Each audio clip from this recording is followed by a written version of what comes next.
ఓం నమః శివాయ. ఓం నమో నారాయణాయ. ఓం శ్రీ స్వర్ణాకర్షణ కాల భైరవాయ నమో నమః. ఓం శ్రీ నరదృష్టి నివారణాయ నమో నమః. అతిక్రూర మహాకాయ కల్పాంతర దహనోపమ శ్రీ అష్టకాల భైరవ దేవతాభ్యో నమో నమః. హరి ఓం.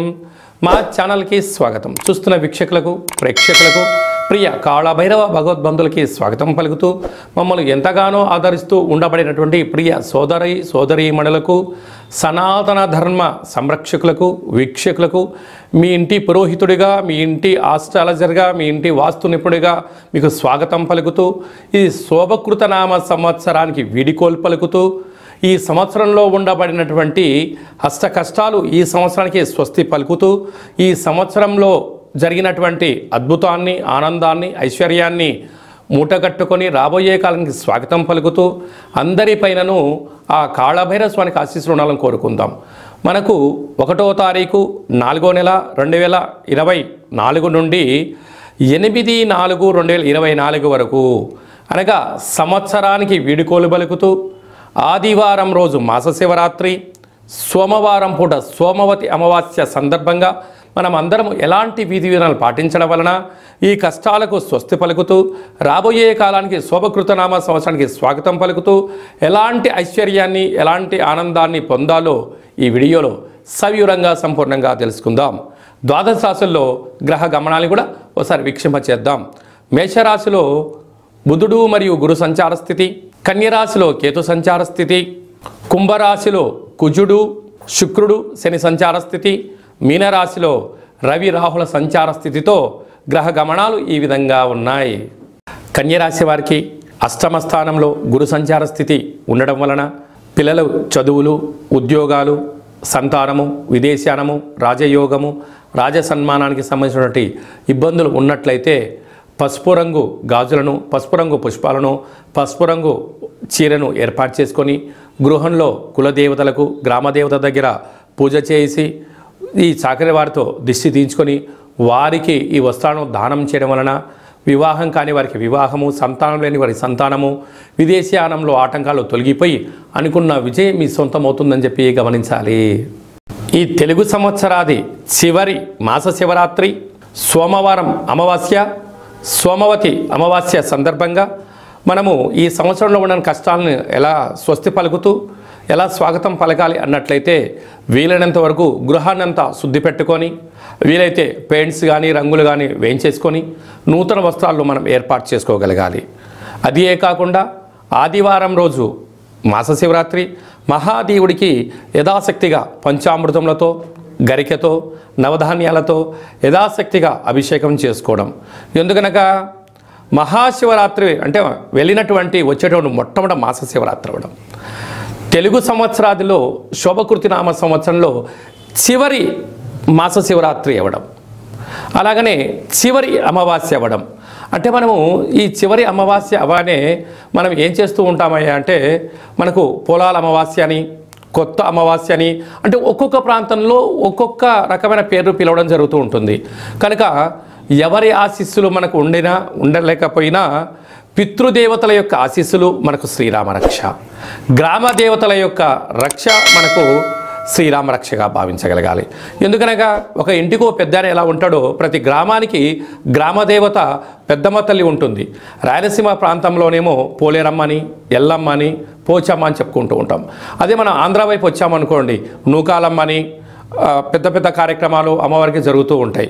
మనకు తెలంగాణ రాష్ట్రానికి వచ్చేటువంటి లోపల మైసమ్మని, నల్లపోచమ్మని, విశేషంగా బంగారు మైసమ్మ అని చెప్పి పెద్దమ్మ తల్లి అంటాడు.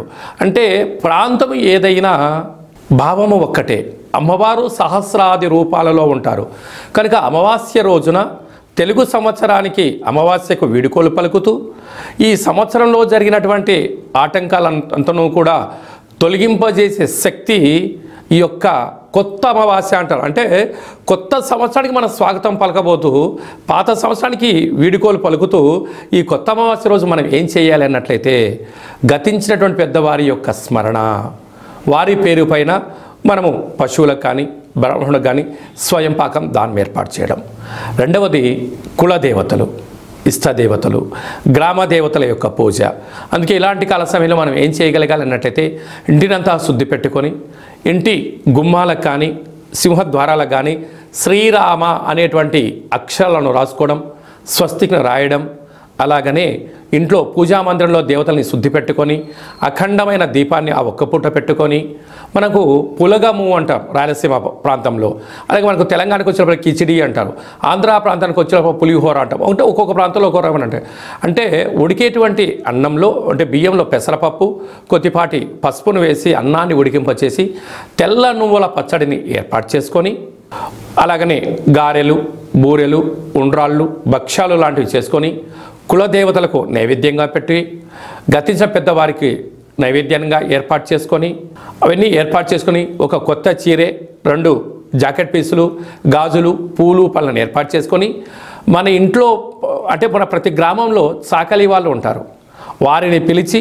వారికి బొట్టు పెట్టి గాజులు పెట్టి వారి చేత మీరు ఇంటి యజమానులందరూ కూడా చీపిరి అనగా జాడు అంటే మనకు తెలంగాణ ప్రాంతంలో పొరక అంటారు ఒక్కో ప్రాంతంలో, వాటితో దిష్టి తీయించుకొని ఈ చాకలి వాళ్ళను ఇంటి ఆడపడుచుగా మనం భావిస్తాం కనుక ఈ వండినటువంటి పదార్థాన్ని వారికి నైవేద్యంగా పెట్టి వీరికి ఆడపిల్లగా మనకు ఆడపడుచుగా భావించి పెట్టడం వలన సాక్షాత్తుగా అమ్మవారి యొక్క రూపమే వారి భావించాలి కనుక వారికి ఆ రోజు వారి చేత ఇంటిలో దిష్టి తీయించుకోవడం, ఇంటిలో ఒక గుమ్మడికాయని పలగొట్టించడం, వారి చేత మనము ఆశీర్వచనం పొందడం, వారికి ఈ యొక్క స్వయం పాకాన్ని వండినటువంటి ఈ పులగాన్ని ఏర్పాటు చేయడం వలన వారే గ్రామ దేవతల రూపంగా భావించాలి. ఇచ్చి ఏర్పాటు చేసినట్లయితే మనకు పట్టినటువంటి శని, మనకు పెట్టినటువంటి దరిద్రము సర్వము తొలగిపోయి సంపూర్ణంగా ఐశ్వర్యానికి రాబోయే సంవత్సరానికి స్వాగతం పలుకుతారని చెప్పి గమనించాలి. వీలైనంత వరకు చాకలి వాళ్ళతో దిష్టి తీయించుకోవాలి. మన తెలంగాణ ప్రాంతంలో చాకలి వారిని మడేలా అని మరొక పేరు కూడా ఉంటుంది. మడేలతో దిష్టి తీయించుకుంటే మండెము కూడా ఒక వజ్రం అవుతుందని చెప్పి మనకు సామెత ఉంటుంది. అదే రాయలసీమ ప్రాంతంలో చాకలి వారు ఇంట్లో తుడిస్తేనే దరిద్రం పోయి లక్ష్మీదేవికి స్వాగతం పలుకుతుంది అని చెప్పి కలుపుతారు. అదే ఆంధ్ర ప్రాంతంలో చాకలి వారికి దానం చేయడం వలన ఐశ్వర్యం మన సొంతం అవుతుందని చెప్పి పెద్దవారి యొక్క నానుడి కూడా. కనుక వీలైనంత వరకు ఆ ప్రయత్నం చేయండి. అలా కుదరలేనటువంటి ఎవరు ఉన్నట్లయితే ఈ కింది నెంబర్ సంప్రదించినట్లయితే మన యొక్క నరదృష్టి నివారణ దేవాలయంలో చాకలి వారితో మీకు దిష్టి తీయించి మీకు ఐశ్వర్యానికి స్వాగతం పలికే ఏర్పాట్లు చేయడం జరుగుతుంది. కనుక ఈ సంవత్సరానికి వీడుకోలు పలుకుతూ కొత్త అమావాస్య రోజున అమ్మవారిని స్మరిస్తూ గ్రామ దేవతల యొక్క ఆశీస్సులు పొందగలరు అనేది చిన్న విన్నపం. కనుక అందరికీ ఈ సంవత్సరంలో కష్టాలన్నీ ఇక్కడికే ఫుల్ స్టాప్ అయిపోయి రాబోయే సంవత్సరంలో స్వాగతం పలకాలని గ్రామదేవతల్ని కోరుకుందాం. ఇంకను మనం విజయం సాధించగలగాలి అన్నట్లయితే ఈ యొక్క పాత్రను ఒకసారి మీరు గమనించినట్లయితే ఇది ఒక కంచు పాత్ర, కాళభైరవ స్వామి వారి యొక్క అక్షయ పాత్ర అంటారు. ఈ యొక్క పాత్రలో 12 రాసులను అచ్చు వేయడం జరుగుతుంది. ఈ పాత్రతో ఉపయోగాలు ఏమిటయ్యా అనగా కంచు మోగినట్టు కనకంబు మోగదు గదరా సుమతి అని చెప్పి సుమతి శతకంలో చెప్పినట్టుగా ఈ యొక్క పాత్రను మనం ఇంట్లో ఉంచుకోవడం వలన ఇలా ఒకసారి శబ్దం చేసినట్లయితే ఓంకారనాదం రావడం జరుగుతుంటుంది. ప్రణవం ఓంకారం అంటే మనం ఏ పని ప్రారంభించినా ఓం అనే శబ్దంతోనే ప్రారంభిస్తాం. ఈ యొక్క శబ్ద తరంగాలు ఇంట్లో ప్రసరించడం వలన అందులో ఈ కొత్త అమావాస్యకు స్వాగతం పలుకుతూ మనం చేయడం వలన ఇంట్లో ఉండబడినటువంటి జ్యేష్ఠాదేవి, దుష్టశక్తులు, తాంత్ర ప్రయోగాలు తొలగిపోయి ఐశ్వర్యం కలిగినటువంటి మహాలక్ష్మీదేవి అమ్మవారు మన ఇంట్లోకి స్వాగతం పలుకుతుంది. ఎలాగో ఒకసారి చూద్దాం.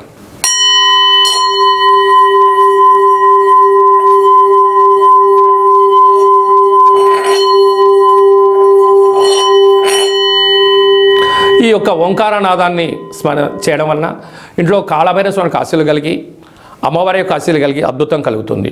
ఈ ఆసక్తి గలవారు ఈ అక్షయ పాత్రను ఎవరైతే సొంతం చేసుకుంటారో వారందరికీ కష్టాలు తొలగిపోయి ఐశ్వర్యం, నరదృష్టి, శత్రు ప్రభావాలు, తాంత్రిక ప్రయోగాలు తొలగిపోయి వ్యాపార ఆకర్షణ, జనాకర్షణ, వివాహం కాని వారికి వివాహము, సంతానం లేని వారికి సంతానము, ధనం కావాలనుకున్న ధనము, విదేశాన వెళ్ళాలి అనుకున్న వారు ఏదైతే కోరుకుంటారో అవన్నీ కాళభైరవుడు స్మరిస్తేనే ఇవ్వడం జరుగుతుంది. మీకు ఈ యొక్క అక్షయ పాత్రతో పిరమిడు, డాలరు, కంకణము మీకు ఏర్పాటు చేస్తూ పూజా కార్యక్రమాన్ని ప్రత్యక్ష ప్రసారంగా చూపించడం జరుగుతుంది.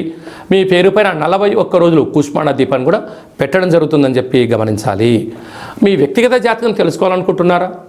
మీ యొక్క పేరు, పుట్టినటువంటి తేదీ, నెల, సంవత్సరం, సమయం రాసి మీరు వాట్సాప్లో పంపించగలిగినట్లయితే సంపూర్ణమైనటువంటి జాతకాన్ని 100 సంవత్సరాల జాతకాన్ని వ్రాసి పంపించి మీరు పుట్టినప్పుడు గ్రహ గమనాలు ఎలా ఉన్నాయి, ప్రస్తుతం ఎలా ఉండబోతున్నాయి, రాబోయే కాలంలో ఎలా మారబోతున్నాయో సవివరంగా సంపూర్ణంగా తెలియజేయడం జరుగుతుంది. అలాగనే చాలామందికి డేట్ ఆఫ్ బర్త్లు ఉండవు. మీ పేరు యొక్క మొదటి అక్షరాన్ని అనుసరిస్తూ రాశిని తెలియజేస్తూ గ్రహ గమనాల పరిస్థితి వివరిస్తూ రమణ శాస్త్రం ద్వారా అనగా గవ్వళ ద్వారా భూత, భవిష్యత్, వర్తమానాన్ని కాళభైరవ ఉపాసన చేత తెలియజేయడం జరుగుతుంది. ఆసక్తి గలవారు, జ్యోతిష్యం తెలుసుకోవాలనుకుంటున్నవారు, జ్యోతిష్యం అనగా భవిష్యత్తుని ముందే అంచనా వేయడం, దానికి అనుకూలంగా ముందుకెళ్ళడం కనుక తెలుసుకొని మిమ్మల్ని ముందుకు తీసుకెళ్లే ప్రయత్నం జరుగుతుంది. కనుక ఆసక్తి గలవారు ఈ కింది నెంబర్ సంప్రదించి వాట్సాప్ ద్వారా, ఆన్లైన్ ద్వారా, ఆఫ్లైన్ ద్వారా అపాయింట్మెంట్ తీసుకొని సంప్రదించగలరు. అలాగనే భార్యాభర్తల మధ్య తరచూ గొడవ పడుతున్నారా? పోలీస్ స్టేషన్లు గొడవలు మనశ్శాంతి లేని జీవితం పొందుతున్నారా?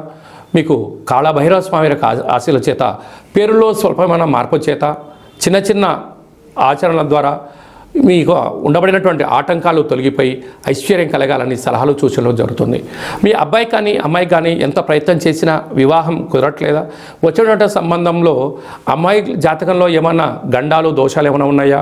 అంటే మన అబ్బాయి యొక్క జాతకంలో కానీ మన అమ్మాయి యొక్క జాతకంలో ఎలాంటి యోగాలు ఉన్నాయో కూడా మీకు తెలియచేయడం జరుగుతుంది. కనుక అందరికీ ఈ సంవత్సరానికి వేడుకోలు పలుకుతూ ఈ కొత్త అమావాస్య రోజున కాళికామాత, కాళభైరవ యొక్క ఆశీస్సులు పొందాలని కోరుకుంటూ ఆశీర్వచనం. ఓం కాళకాలాయ విద్మహే కాళాతీతాయ ధీమహి తన్నో కాళభైరవ ప్రచోదయాతు. శతమానం భవతి శతాయు పురుష సతేంద్రియ ఆయుష్యేవేంద్రియే ప్రతిష్టతి. ధనం ధాన్యం బహుపుత్రలాభం. శత సంవత్సరం దీర్ఘమాయు. మహా అమావాస్య, మౌని అమావాస్య, దేవత కాళికా దేవత, కాళభైరవ దేవత అర్పణమస్తు.